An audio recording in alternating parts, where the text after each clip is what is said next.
What is the biggest game-changing moment that happened in the election that nobody's talking about? Well, if you pull it to 30,000 feet, Obama won the nomination by being not Clinton, and Obama won the general election by being not Bush. And what that meant was that, I mean, that's not an easy thing to have pulled off that successfully, but what that meant was that he never had to do something that two very successful, in some respects, presidents in the past had to do, and other presidents going back further, but two in our recent memory. You know, both Reagan and Clinton had very well worked out theories of the case about about how their policies and their high rhetoric, where those things met in the middle, and they talked about where the country was at that moment in history. They talked about what their theory of how government should address that moment, and they had, you know, a narrative. Obama never had to really build that narrative in the course of 2000. It wasn't required. He could win, as I say, by being not Clinton, not Bush.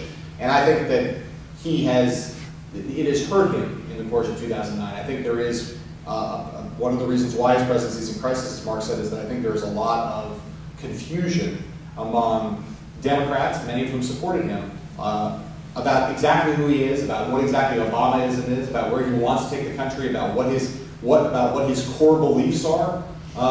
And so you have the centrist Democrats who think he's too liberal. You have liberal Democrats who think he's sold out to and compromised too much, is too centrist. And part of that, I think, owes to the fact that people can't quite say, you know, what his project is for America.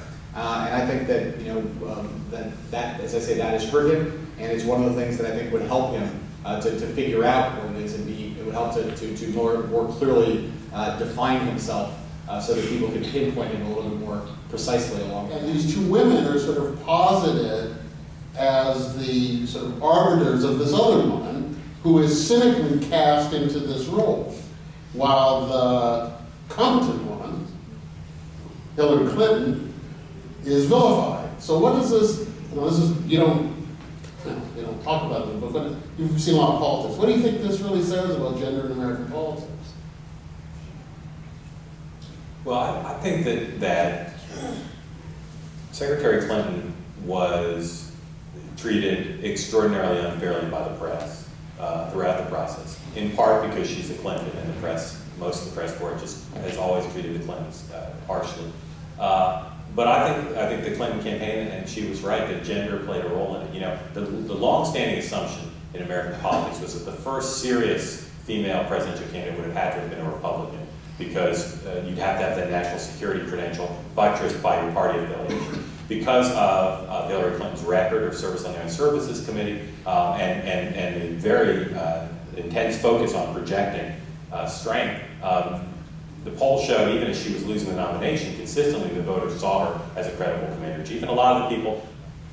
So why does this campaign matter? Why do we need to know this? There were fundamental questions about the characters, as Mark said, that even though we've been following this race about as closely as you could follow it, there were fundamental questions we didn't know the answers to, or that we didn't have satisfying answers to, having consumed all this coverage. One of them was, how did Barack Obama actually decide he would run for president?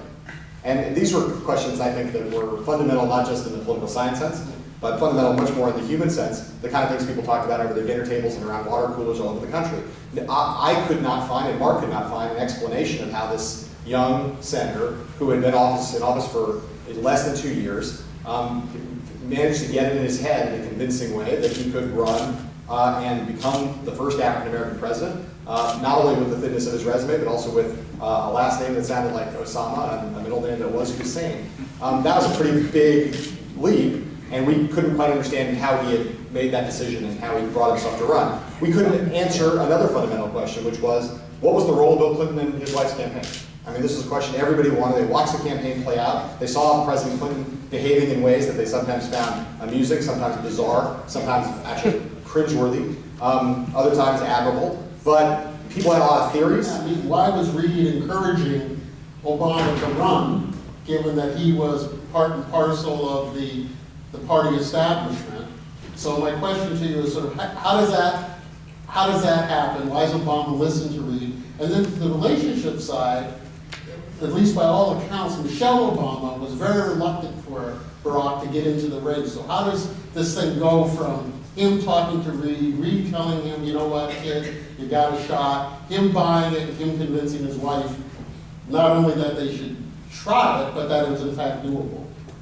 This view among a lot of people in America in 2006, 2007, was that Hillary Clinton was the establishment candidate. The whole Democratic Party was behind her, and Barack Obama was the insurgent candidate. He was the outsider, just come to Washington, he was the new face. He was taking on the Clinton machine and all of its backers in Washington. One of the things that Mark and I discovered as we started to write the book was that just was not true. But there was so much talk that it became a kind of an obsession among people, again, in the Democratic establishment, the very people who were supposedly so firmly behind Hillary Clinton. And their thought was, if we're hearing about this stuff now, Democrats will not use this against her in the nomination fight, but Republicans will use it against her in the fall of 2008, and we will once again lose the White House in a third consecutive election that we should win. We lost nomination challenges, and they know just how important that is. If you look at history, if you avoid a nomination challenge, you're in a much stronger position for the general election. Unless Secretary Clinton quits her job and decides to move to Iowa, I don't see anybody in the party mounting a serious challenge against him for the nomination. They'll take every step they need to make that happen. I think he'll be a credible general election candidate for re-election if he chooses to run.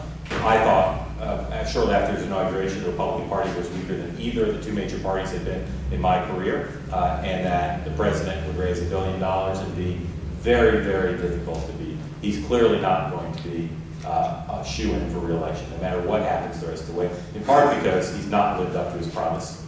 Plenty of blame to go around, but he'll bear the burden of this. He's not united the country. He is a more polarizing figure than even George Bush and Bill Clinton were by almost every measure. And so he's going to have a serious challenge if the Republicans can find a way to nominate someone who can appeal to the center of the electorate.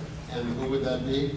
The four people who I count regularly as people who would be strong, all of them have thought about running, none of them are in the race right now, are Mitch Daniels, governor of Indiana, Haley Barbour, the governor of Mississippi, John Kasich, who is likely to be the governor of Ohio come November's election, and yes, the man I mentioned a moment ago, Jeb Bush.